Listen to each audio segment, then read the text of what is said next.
Quelles sont les méthodes les plus efficaces, les plus pointues, utilisées par les professionnels de la prise de parole en public pour réussir à captiver leur auditoire? Dans le domaine de la finance, on peut dire que j'avais la cote.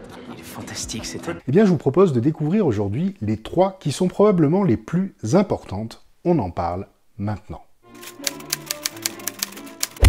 Bonjour et bienvenue dans cette nouvelle brève.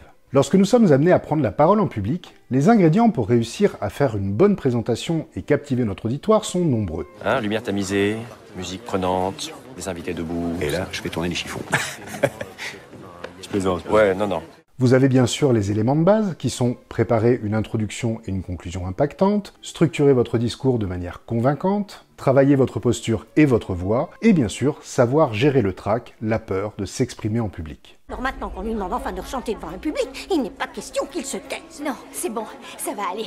Ça a été prouvé que j'ai pas le niveau. Viens, on rentre à la maison. Attends. Je vous ai d'ailleurs fait une playlist contenant toutes les vidéos où j'aborde les clés pour apprendre à maîtriser ces différents points, et je vous mets le lien juste ici et en descriptif de la vidéo. Maintenant, comme je viens de vous le dire, ces éléments sont certes essentiels, mais ce sont avant tout des éléments de base d'une bonne prise de parole en public. Mais lorsque vous regardez attentivement des professionnels de l'exercice de cet art oratoire, eh bien vous pourrez très facilement constater qu'il y a d'autres choses, d'autres outils plus poussés qu'ils utilisent pour réussir à vous captiver lors de leurs interventions. Parce que je veux que vous voyez où je veux en venir, et j'y suis presque.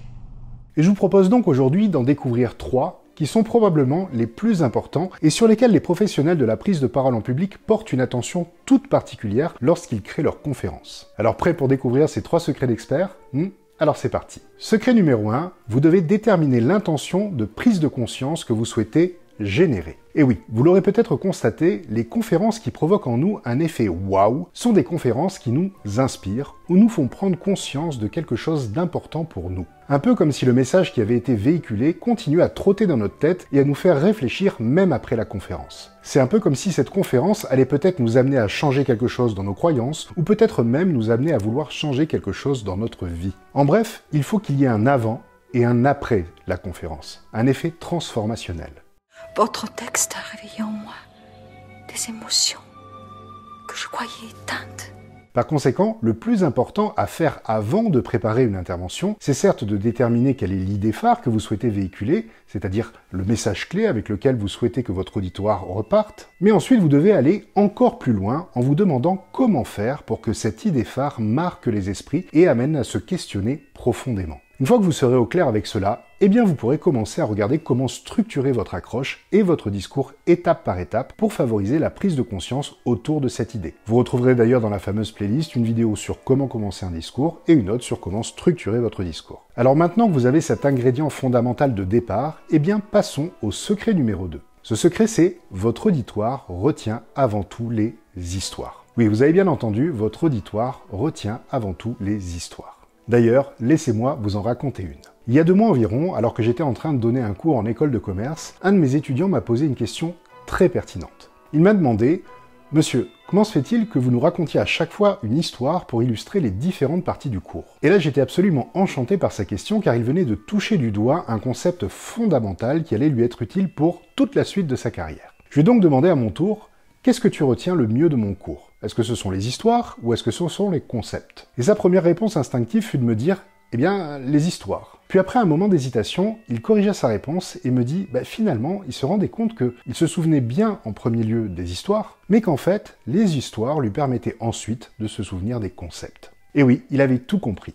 Il a tout compris. En effet, si mon cours avait été uniquement un enchaînement de concepts sans illustration, eh bien j'aurais seulement stimulé l'aspect logique de sa pensée, ce qui peut devenir très rapidement ennuyeux et donc nuire à la compréhension et à la mémorisation. Alors qu'en racontant des histoires, l'objectif est de stimuler aussi l'imaginaire, les sens et les émotions de notre auditoire. Et donc cette approche est plus globale, plus complète, et elle va favoriser une meilleure attention ainsi qu'une meilleure mémorisation, une meilleure compréhension. Et en plus, tout le monde aime bien les histoires. Oui, c'est une excellente idée. Je vous raconte une histoire?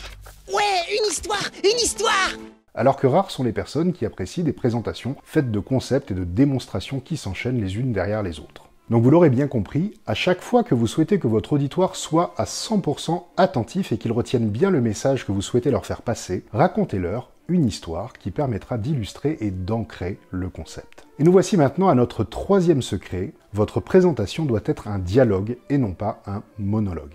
Et oui, votre présentation doit être un dialogue et non pas un monologue. Et là, vous êtes peut-être en train de vous dire que ça tourne pas bien rond dans ma tête, car arriver à faire un dialogue quand on a un grand nombre de personnes en face de nous, ça paraît compliqué, n'est-ce pas? Et pourtant, c'est ce que nous venons de faire à l'instant. Et en bref, l'idée, c'est que vous devez faire en sorte que votre auditoire se sente impliqué et interagisse avec vous. Vous devez donc organiser votre présentation pour qu'elle soit la plus interactive possible. Et alors comment faire pour pouvoir interagir avec un grand nombre de personnes? Eh bien, il existe avant tout deux grandes manières de faire. D'un côté, les questions, et de l'autre, les mises en action. Alors pour ce qui est des questions, vous pouvez tout simplement par exemple les poser et faire un silence derrière pour amener votre public à réfléchir. Vous pouvez aussi poser des questions fermées et demander à votre public de répondre à main levée. Ou alors vous pouvez aussi aller chercher une ou plusieurs réponses au sein du public à vos questions ouvertes. Ensuite, pour ce qui est des mises en action, alors oui, c'est vrai que cela ne s'applique pas forcément à tous les types de présentations, mais cependant cela reste un outil très puissant et très engageant. Alors vous pouvez par exemple faire monter une ou plusieurs personnes sur scène. Vous pouvez aussi amener votre auditoire à prendre un temps de réflexion pour pouvoir répondre à différentes questions que vous leur avez posées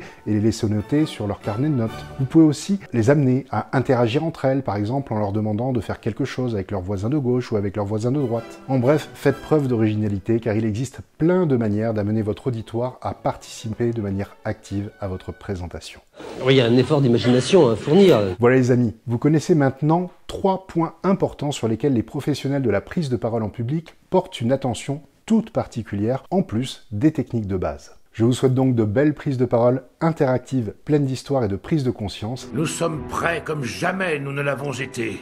Nous sommes en éveil jusqu'à l'extrémité de nos doigts. Jolie formule. Et quant à moi, je vous dis à la semaine prochaine pour une nouvelle vidéo. À bientôt. Et n'oubliez pas, vous pouvez télécharger gratuitement un extrait de mon livre Bon Manager, Mode d'emploi pour pouvoir le découvrir. Le lien est dans le descriptif de la vidéo. Et pour vous abonner, vous cliquez à gauche, et pour voir une autre vidéo, vous cliquez à droite. Allez, à bientôt.